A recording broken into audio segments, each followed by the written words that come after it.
Chris, with Lanier there on that quick start, did he just get away off a couple screens, or what led to some of that stuff? Obviously, he had our full attention, and we had a game plan. And guys like that, I don't know this for a fact, but guys like that, when they see that ball go through the hole, first couple shots, it changes their confidence usually. And I think that's what happened with him. I know everybody knows, they're going to run him off a lot of screens and pin downs, and he's going to give him opportunities to get shots off. And we definitely, switched when we weren't supposed to. And then he also got the outlet and pushed the ball in transition, and we didn't pick him up early enough, and he banged that one in two, and he just gave us fits all night long. This gentleman here, your front left. What went wrong for you guys offensively tonight? Couldn't get off to a worse start. We did that 2 years ago here, and it felt like it was deja vu. And so I learned my lesson, though. I didn't call a timeout right away then, but I did this year. And, we knew they were going to be very physical on the ball, off the ball. It's what Coach Barnes' teams do. And you can talk about it till you're blue in the face, but, when you're on the road and they got obviously a great crowd, and they got off to that start, and then their physicality just – we were bumping off our catches. We weren't being able to catch the ball in our sweet spots, and got frustrated with it. And certainly Ziegler's the head of the snake, and he starts it, but the other guys off the ball are very, very physical and make it very difficult for you to catch the ball where you want it. And then around the basket, we just didn't feel like we had our balance very well. We were struggling a little bit. Just we didn't look normal around the basket like we normally do. Anything else for Coach?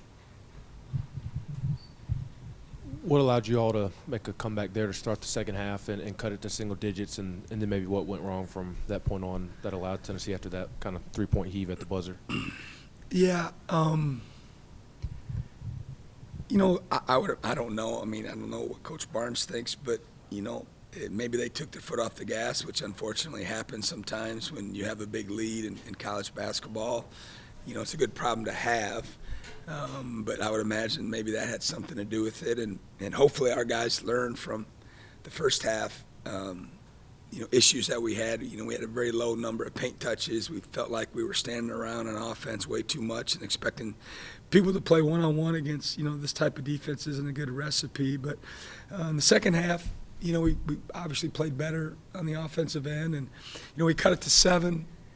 And then Apera made the 3 at the shot clock, and that to me was the backbreaker. And not that we were going to come back and win the game, but if he misses and we get another, get it down to 5 or 4, it can change. The momentum can change. But if I'm not mistaken, either the next possession or the one after, Meshack hit the 3 in the corner, and then it got to 13, and it never was a basketball game the rest of the night. But Coach Barnes obviously is an excellent coach. He's a Hall of Fame coach, and he had his guys ready to go.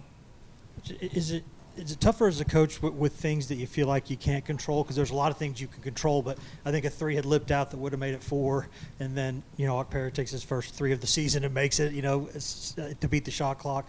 As a coach, are those just moments where you can't control that? I mean, you do it long enough, and that happens, right? I mean, as a coach, you always think it happens to just your teams.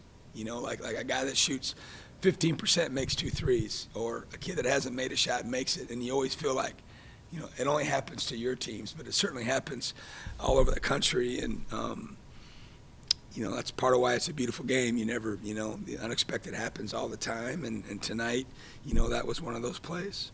Go to the gentleman in the green hat to wrap it up. How much of a difference maker has Felix Okpara been for them in terms of what you saw last year from them and how he's been playing through SEC play so far? He just seems to me, from on tape, he just gives them more of a defensive rim presence.